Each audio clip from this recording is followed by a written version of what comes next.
అందరికీ నమస్కారం. Project green ఎర్త్లో భాగంగా ఈరోజు మనం తాటికొండ గ్రామంలోని హర్జన్వాడ ప్రైమరీ స్కూల్కి రావడం జరిగింది.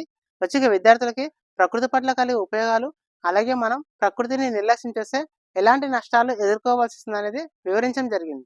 ఆదిత్య, నేను 5th క్లాస్, తాటికొండ గ్రామం 5th క్లాస్. నేను ఈ స్కూల్లో చాలా మంచి చెప్పినందుకు థ్యాంక్స్ అందరికి. ఇలాంటి ఈ స్కూల్లో ప్రతి ఒక్క ఊరికి, ప్రతి ఒక్క గ్రామానికి మంచిగా చెట్లు నాటాలని, అన్ని చెట్లు నాటి మంచిగా శ్వాస తీసుకోవాలి. కావడంతో ఫ్రిడ్జ్లు ఏవి వాడవద్దు, ప్లాస్టిక్ గుడ్ల వాడరావద్దు. అందరికి థ్యాంక్ యూ. మన విష్ణు గారు చాలా చక్కగా విద్యార్థులకు పర్యావరణం పట్ల మనం ఎంతో బాధ్యతగా ఉండాలి, పర్యావరణాన్ని ఎలా రక్షించాలి, మనము ఏమేం తప్పులు చేస్తున్నామో ఆ తప్పుల వల్ల పర్యావరణం ఎలా నాశనం అవుతుంది అనే విషయాన్ని మనకు చక్కగా వివరించారు. సార్ మనకు ప్లాస్టిక్ వస్తువులు ఏవి కూడా వాడొద్దని చెప్పారు. ప్లాస్టిక్ బదులు నీళ్ళ బాటిల్ అందరు కూడా స్టీల్ వాడమని చెప్పాడు. ఎక్కడన్నా బయటికి వెళ్తే సంచి, బట్టతోనే చేసిన సంచి తీసుకుపోమని చెప్పాడు. మనం పర్యావరణానికి హాని చేస్తే అది తిరిగి మనకే హాని చేస్తుంది అన్న విషయాన్ని సార్ కొన్ని ఉదాహరణల ద్వారా చక్కగా వివరించారు.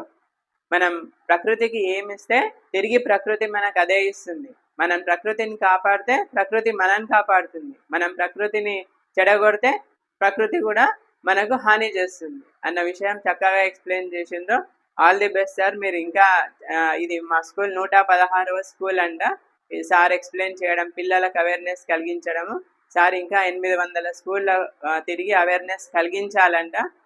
సార్కి ఆల్ ది బెస్ట్ చెప్తున్నాము. సార్కి గట్టిగా క్లాప్స్ కొట్టండి.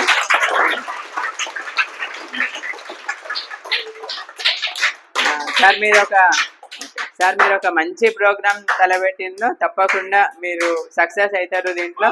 మీకు ఆల్ ది బెస్ట్ సార్.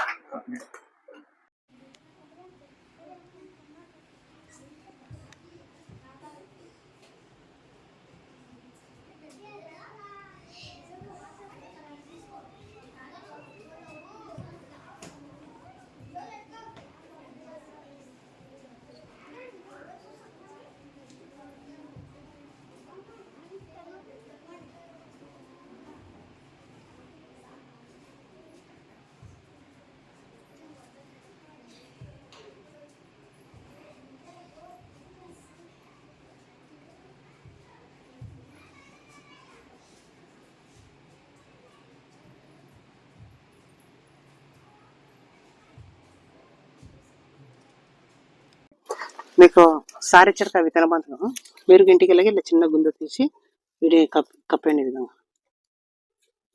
ఈ విధంగా కప్పేసి దీని చుట్టూ చిన్న వలయంలాగా ఏర్పరచుకొని రోజు వాటర్ పోయాలి. ఇలా వాటర్ పోస్తే మనకు 7 నుంచి 10 రోజుల మధ్య చిన్న చిన్న మొలకలు వస్తాయి. ఓకేనా? తర్వాత ఒక చిన్న మొక్క ఎదిగి మొక్క నుంచి వృక్షంగా ఎదిగే క్రమంలో మనకు సంవత్సరానికి 10 మందికి ఆక్సిజన్ వస్తుంది. ఈ విధంగా నేను ఇచ్చిన విత్తనబంతులు నాటి దాన్ని కాపాడుకోండి. మీరు ప్రతి పుట్టినరోజు ఒక మొక్క నాటితే ఆ మొక్క నుంచి దాని జీవితకాలంలో 500 మందికి మంచి ఆక్సిజన్ వస్తుంది. ఓకేనా? ఈ విధంగా చేశారు కదా? అర్థమైంది కదా? Thank you.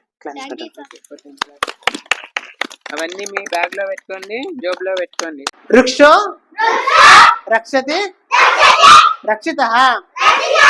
పచ్చని చెట్లు ప్రగతికి మెట్లు. పచ్చని చెట్లు ప్రగతికి మెట్లు. Thank you. నాకు ఈ అవకాశం ఇచ్చి స్కూల్ హెడ్ మాస్టర్కి, సార్ వాళ్ళకి, మీ అందరికీ హృదయపూర్వక ధన్యవాదాలు. Thank you.